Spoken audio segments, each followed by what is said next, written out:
भाई ये एक पहले भी आया था, आप लोगों को याद हो तो कैथल के लिए आया था एक ये पत्र की प्रार्थना पत्र है, ये रिक्वेस्ट टाइप पत्र होता है ये, ठीक है।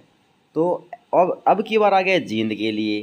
तो ये एक मौका हो सकता है अगर जिस कैंडिडेट का जो पंजीकरण यहाँ पे देखो आप नॉन रिन्यूअल वाले में, ठीक है, सेवा में जिला रोजगार अधिकारी जींद, विषय क्या कि नया पंजीकरण सक्षम युवा योजना में अपडेट करवाने बारे, ये जो नया पंजीकरण वो अपडेट करवाने के बारे में जींद में है। ये नोटिस बढ़ा कौन रहा है यार? हमने तो कॉल करके पूछा था कि वो बोल रहे हैं कि नहीं चल रहा, कोई बोल रहा कि हो रहे हैं। तो ये तो भाई आप लोगों को ही पूछना पड़ेगा अपने अपने एम्प्लॉयमेंट ऑफिस में जा करके। सभी को तो जाने की जरूरत है नहीं, कोई एक बंदा भी चल जाएगा तो पता लग जाएगा, या सभी तो इसलिए नहीं जाने की जरूरत, जिसकी आईडी गलत हो ना वही जाए, जिसको जो फंसा हुआ है बंदा, ठीक है। अब यहाँ पे अगर बात करता हूँ आप लोगों को, यहाँ पे इनकी मेरी एक बात समझ में नहीं आई भाई कि महोदया, मैं जिला रोजगार कार्यालय जींद में सक्षम युवा योजना के तहत यहाँ पर अपना वो भरना हुआ है, जैसे ग्रेजुएट हो या पोस्ट ग्रेजुएट हो या +2 हो, तो मान लो कि यहाँ पर मैं अपना ग्रेजुएट के तहत आधार पर पंजीकृत हूँ। मैं किसी कारणवश अपना पंजीकरण रिन्यू नहीं करवा पाया या करवा पाई, परंतु अब मैंने नया पंजीकरण करवा लिया है। मेरा पंजीकरण रद्द अवधि का सक्षम युवा बेरोजगारी भत्ता, ये बात मेरे समझ में नहीं आई भाई साहब। मेरा पंजीकरण मतलब मेरा रजिस्ट्रेशन रद्द अवधि का सक्षम युवा बेरोजगारी भत्ता रिमूव कर दिया जाए, ये क्या है? रिमूव कर दिया जाए, इससे मुझे कोई आपत्ति नहीं है। मेरा पंजीकरण रद्द अवधि का सक्षम युवा, मेरा पंजीकरण रद्द अवधि का, इसका मतलब ये हो सकता है कि जिस टाइम पे आपने जो बीच का गैप मार दिया वो रद्द कर दिया जाए, ऐसा हो सकता है। बाकी ये पूछना पड़ेगा, कुछ चीज़ें ऐसी होती है जो बहुत ही गहरी हिंदी होती है, ठीक है। मेरा पंजीकरण रद्द अवधि का समय, रद्द अवधि कौन सी होगी? रद्द अवधि का मतलब यही होता है कि मान लो किसी का दूसरे मंथ में रिन्यू था और उसने करवाया है 8वें मंथ में, तो उसका जो बीच के जो 6 मंथ आ गए या 5 मंथ आ गए बीच में जो रिन्यू नहीं किया, उस अवधि का भत्ता चाहे रिमूव कर दिया जाए, मेरे कोई आपत्ति नहीं है। शायद ये कहना चाह रहे हैं, समझिए। आपको 2 से लेकर के 8 तक, आप 2 में आपने रिन्यू करवाना था और करवा दिया आपने 8 में, तो जो बीच का भत्ता था वो कौन देगा? तो उसके लिए शायद ये बोल रहे हैं कि वो भत्ता जो है रिमूव कर दिया जाए, इससे मुझे कोई आपत्ति नहीं है।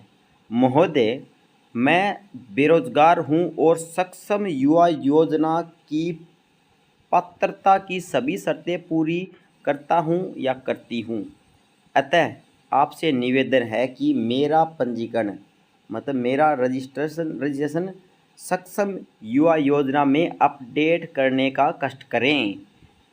ये लिखी तो सही है, लेकिन ये या तो CSC वाले लिख करके सेंड कर रहे हैं, ये कर क्या रहे हैं? ये रोजगार कार्यालय का नोटिस मेरे को नहीं लग रहा है यार ये, ठीक है। यहाँ पे अपना नाम भरें, जैसे कि यहाँ पे नाम भर दिया सुमित, और यहाँ पे रोजगार विभाग का पंजीकरण, जैसे कि जो भी है पंजीकरण संख्या, जो रजिस्ट्रेशन नंबर भर दिया, यहाँ पे फैमिली ID भर दी, यहाँ पे मोबाइल नंबर भर दिया, देख क्या रहे हो? ये मोबाइल नंबर भर दिया भाई, ठीक है। यहाँ पे अपना मोबाइल नंबर भर दिया है और सब कुछ भर दिया है। हस्ताक्षर यहाँ पे अपने साइन मार दो भाई फटाफट, जैसे कहीं, ठीक है, कैसे कैसे मारते हो। ये हो गया एक नोटिस जो कि मैंने आप लोगों को बताया जींद डिस्ट्रिक्ट का, लेकिन ये एम्प्लॉयमेंट ऑफिस की तरफ से नहीं लग रहा मेरे को, क्योंकि वो ये मेरे को लग रहा जहाँ तक कि ये CSC वाले बड़ा बड़ा करके बच्चों को चेप रहे हैं, ठीक है। अभी आपको एक आगे चैट दिखाता हूँ आप लोगों को, ये देखना। कल एक प्रियंका जी का मैसेज आया हमारे पास टेलीग्राम पे कि हेलो सुमित सर, हिसार से प्रियंका सर, मेरी ID शो तो कर रही है। एक बात तो भाई, प्रियंका नाम की लड़कियों के कमेंट देख लो, 10 लड़कियां तो प्रियंका नाम की कमेंट करती हैं, और जो मेल करती है वो कमेंट नहीं करती, कमेंट करती है वो मेल नहीं करती, 5-7 मेल करती हैं। कितनी प्रियंका हो रखी, मैं तो समझ नहीं आता, कई बार तो मैं भूल जाता हूँ। मैं तो पूछना पड़ता है कि आपसे मेरी पहले बात हुई होगी कभी।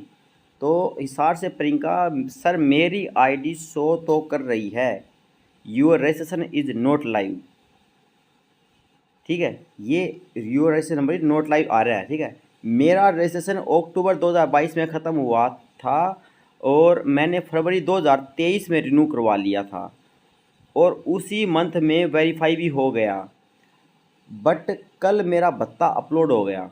ये चीज़ नहीं है, ये चीज़ नहीं है जिसका भत्ता अपलोड नहीं होना था। जो बंदे नोट लाइव हैं उनका भत्ता अपलोड नहीं होता भाई। ये भत्ता अपलोड हो गया, मेरा अगस्त तक का अपलोड हो गया। आगे इसने लड़की ने वो भी भेजी है, स्क्रीनशॉट भी दिखाऊंगा।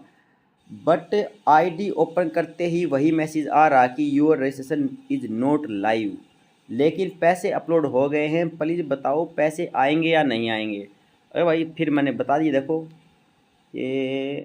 ये देख लो 8 अक्टूबर को 8 अक्टूबर को भत्ते अपलोड रखेंगे, जनरेट भी हुए हैं, भत्ते अपलोड भी हुए हैं, ये देख लो ठीक है। और भी भेजे होंगे, यहाँ पे नोटिफिकेशन ख़त्म हो गया और आगे दिखाता हूँ आप लोगों को। ये देखो 8 अक्टूबर को कितने हुए हैं, इनके 4 या 5 हुए हैं। सितंबर जो इसका इसमें हो जाएगा अक्टूबर में, ठीक है। अक्टूबर में इसके यहाँ तक हो गया, अब सितंबर का भी होना तो चाहिए था इनका भी। चलो कितने हो गए और भी हो जाएंगे। तो ये अगर अपलोड हो गए तो फिर खाते में भी आने चाहिए। लेकिन ऐसा होने के बाद फिर मैंने इसको रिप्लाई किया कि नोट लाइव वाला स्क्रीनशॉट सेंड करो। तो इन्होंने भाई नोट लाइव वाला स्क्रीनशॉट सेंड किया, ये देख लो। Your registration number is not on live register, kindly employment exchange में जाओ, अपना देखो क्या सिस्टम है, ठीक है। और भी हमारी बात हुई भाई, और भी आगे दिखाता हूँ आप लोगों को कि ये हो गया। यहाँ तक स्क्रीनशॉट सेंड कर दिया नोट लाइव वाला, ये आ रहा है, बट पैसे अपलोड भी हो गए और जॉब वाले भी अपडेट हो गए हैं, सारे अपलोड हो गए हैं। ये समझ नहीं आ रहा मेरे को भाई, क्योंकि बच्चे भी पूछ के आए हैं अलग अलग ऑफिसों से। और एक लड़की का भी कमेंट आया था, शायद अन्नू सियानी थी, वो बोली मेरी भी आईडी ठीक हो गई। अभी लड़कियों की आईडी ठीक कर रहे हैं, वो मेरे को समझ नहीं आया। मैंने बोला कॉन्ग्रेचुलेसन, ये तो गुड सिग्नल है। बोले पैसे आएंगे।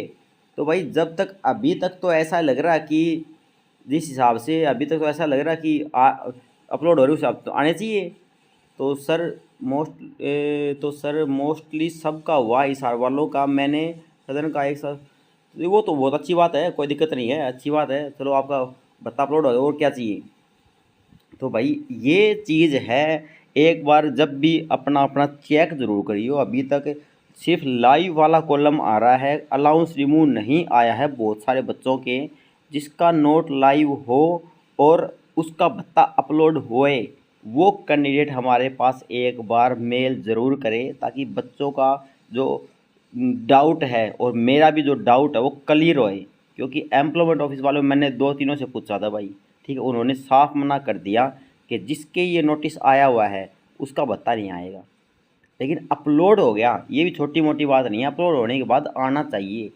लगभग ये मान लो 80% हाँ होगी, 20% अभी भी, क्योंकि रेड एक्सेल में नोट लाइव आ रहा है ना, तो 20% अभी भी ना हो सकती है। लेकिन अपलोड हो गया तो फिर खाते में आते टाइम ज़्यादा देर लगने वाली है नहीं, जहाँ तक मेरे को लग रहा है।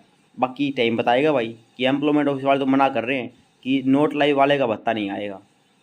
अब ये अपलोड करके छोड़ देंगे या खाते में डालेंगे या नहीं डालेंगे, वो आगे देखना पड़ेगा। तो यहाँ तक तो अभी तक तो सिस्टम ठीक चल रहा है। नोट लाइव वाले अभी तक कोई ये कन्फर्म मत सोचो कि आप बिल्कुल निकल गए या फिर आप वापस आ जाओगे। ना तो वापस आने का कन्फर्म है, ना आपको सक्षम योजना से जाने का कन्फर्म है, अभी कुछ नहीं है। हो सकता है कि इनको निकाल करके 1 महीने बाद वापस सक्षम ले लिया जाए। आगे इलेक्शन में तो आ रहे हैं भाई, इतना जल्दी नहीं निकाल लेंगे, मेरे को लग रहा है नहीं निकालेंगे इतना जल्दी। इतना आसान कुछ भी नहीं होता, जॉब लगना हार्ड होता है, निकालना बहुत मुश्किल होता है भाई। हर एक चीज़ देखनी पड़ती है। तो भाई जो आगे नोटिस आएगा आप लोगों को बताया जाएगा। लेकिन ये नोटिस बना कौन रहा है, ये शायद CSC सेंटर वाले बना रहे हैं। लेकिन कुछ लड़के लड़कियों का भत्ता भी ठीक हो रहा है। आप लोगों के सामने स्क्रीनशॉट सब कुछ सेंड कर दिया मैंने। लेकिन पता आप लोगों को करना पड़ेगा अपने अपने एम्प्लॉयमेंट ऑफिसों में जा कर के, और आप खुद चेक कर लेना जब भी भत्ता अपलोड होता है हिसार का या कोई डिस्ट्रिक्टों का, वो अपना अपना चेक करें जिसके नोट लाइव आ रहा है और उसका भी भत्ता अपलोड हो रहा है। तो अभी तक तो आपकी आईडी सही चल रही है, सिर्फ एक ऊपर वाले मैसेज को छोड़ करके। अगर वो इग्नोर कर दिया जाए तो आपकी आईडी सही है, जहाँ तक लग रहा है। बाकी देखते हैं शाम तक क्या नोटिस आता है। ओके दोस्तों, बाय बाय।